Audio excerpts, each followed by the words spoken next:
Basta ligar a TV para ver notícias de corrupção, e a impressão é que elas não acabam. Por isso nós viemos conversar com o Dr. Aires Furquim para entender de que forma ela atinge a economia jataiense.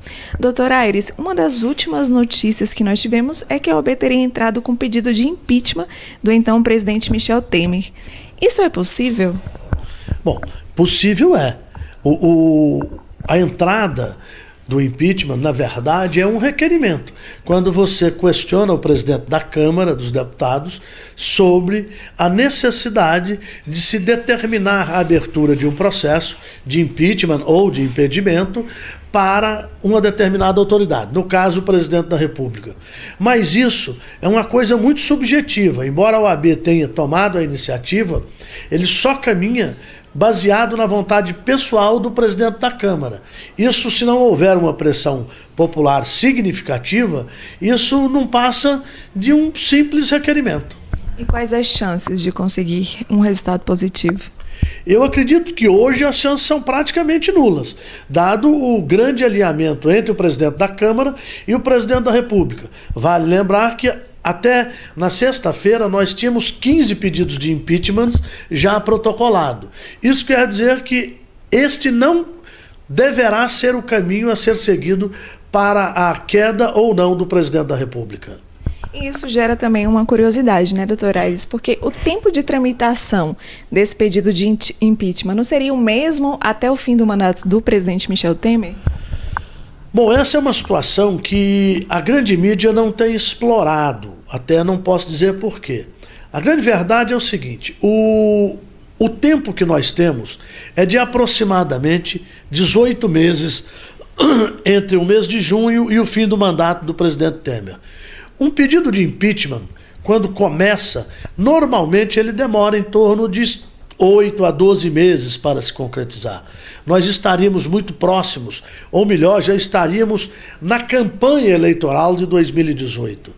Assim como o impeachment, eu acho que não é a solução pelo seu tempo, alterar as regras por meio de PEC para instituir uma eleição indireta já também implica em muito tempo. Eu não sei o melhor caminho, porque eu não tenho uma bola de cristal, mas eu acho que as duas únicas possibilidades que nós temos de pensar em não ter o presidente até o final do mandato, a primeira é ele ser cassado pelo Tribunal Superior Eleitoral, não pelos crimes que aí está, mas pelos crimes da eleição. É bom a gente deixar bem claro que uma coisa não tem nada a ver com a outra. Ou a renúncia. Eu não acredito que ainda hoje já tenha condição de pressão para a renúncia. E muitas das vezes a gente tem que olhar o que está acontecendo no submundo.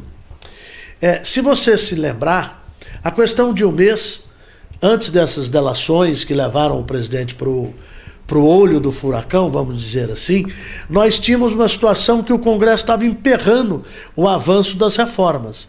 E agora, com o presidente combalido como está, o Senado começa a votar sem o presidente, sem pressão, a reforma trabalhista hoje. Isso quer dizer que há alguém de bem, que há alguém que pensa. E o Brasil só tem uma chance.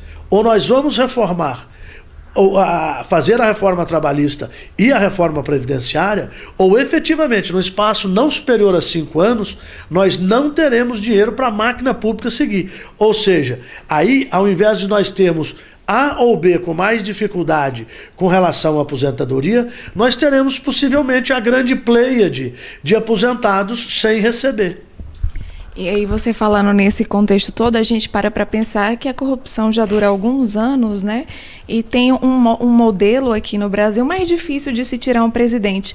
Não seria uma possibilidade do governo, da legislação brasileira mudar de repente do presidencialismo para o parlamentarismo? Seria uma opção, visto que no parlamentarismo seria mais fácil, acredito que mais fácil do que o presidencialismo, de tirar, nesse caso de corrupção, alguém do poder? Eu vou te dizer que eu não acredito e te respondo com uma outra pergunta.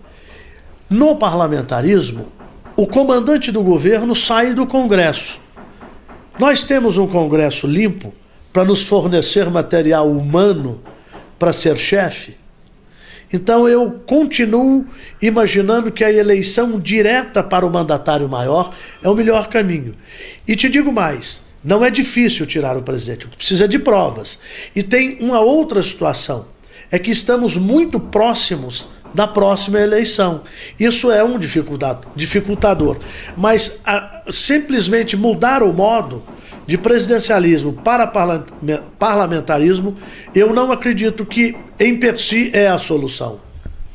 Nesse final de semana nós acompanhamos em alguns estados, né, passeatas pedindo por direta já. Para isso é preciso mudar algumas coisas da legislação. É possível que isso aconteça? Como eu estava te dizendo anteriormente, possível é, mas é viável, é interessante e o prazo é possível de ser cumprido. Para mudar a Constituição, eu não acredito que seja possível em menos de 2 anos e meio. E nós estamos a 18 meses da eleição. Então, o que eu acredito que é o meio mais certo é seguirmos as regras que aí estão.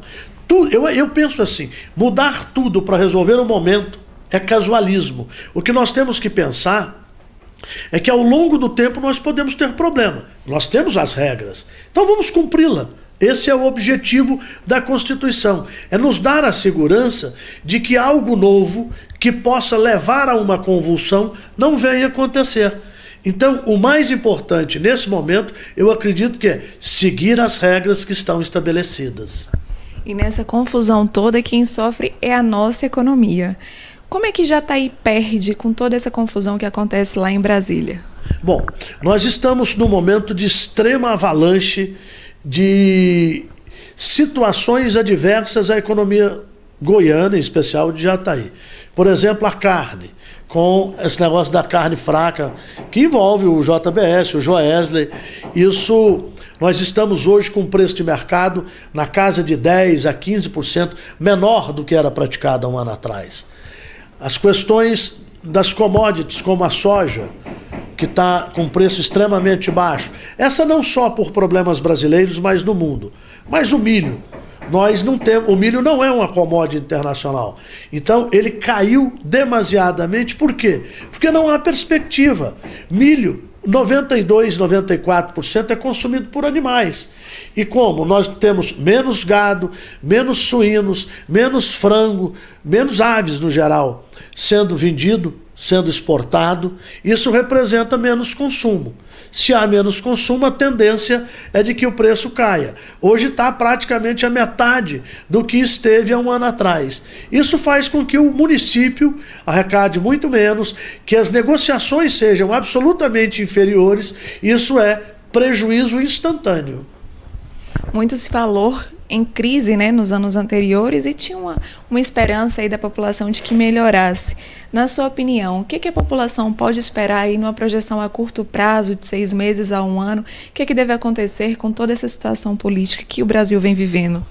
O mercado e o mercado internacional têm dado sinalizações de que acreditou no começo que foi feito. Então nós não temos outra saída. Para a gente ter uma melhora, eu não acredito em melhora de 6 meses, mas para daqui a 1 ano, é continuar avançando com as reformas. Fora disso, não há outra saída. Até porque, se nós fizermos uma análise, o povo quer que a reforma aconteça. A não ser aqueles que vivem com grandes salários, com aposentadorias extremamente confortáveis. Alguém tem que pagar o preço. E, efetivamente, não pode ser quem recebe um salário, mas quem recebe de 10, de 12, de 15 salários acima. Tem que mudar? Tem. Nós não temos outro caminho. E essa mudança não é um privilégio do Brasil. Isso ocorre mundo afora. E para a gente encerrar, doutor Aires, falando aí já novos candidatos, né, a presidente, qual é a projeção que você faz aí dos nomes? Você já vê alguém que possa vir à frente do Brasil, que seja um bom candidato? Bom, vamos lá. Se tiver uma eleição indireta, eu acho que nomes nós não temos ainda. Mas o perfil tem que ser uma pessoa experimentada, que tenha conhecimento dos 3 poderes e que possa levar o Brasil a bom termo até dezembro de 2018. Agora, quanto à eleição eleitoral de 2018, aí, partidariamente dizendo, isso está extremamente nebuloso. Ninguém pode dizer nada. Acredito eu que não será nenhum dos políticos que nós temos em evidência hoje, pelas razões que estamos. Esse mar de corrupção vai fazer com que o povo pense mais, ao invés de votar no amigo ou naquele que apenas faz um favor, naquele que possa realmente ver o Brasil como um país. Ou seja, nós temos que votar pensando no coletivo e não no nosso individualismo. Só para finalizar, o nome do Lula tem sido muito citado, né? Você acredita numa possível volta dele? Eu não acredito, e a minha esperança é que esteja preso na época das eleições.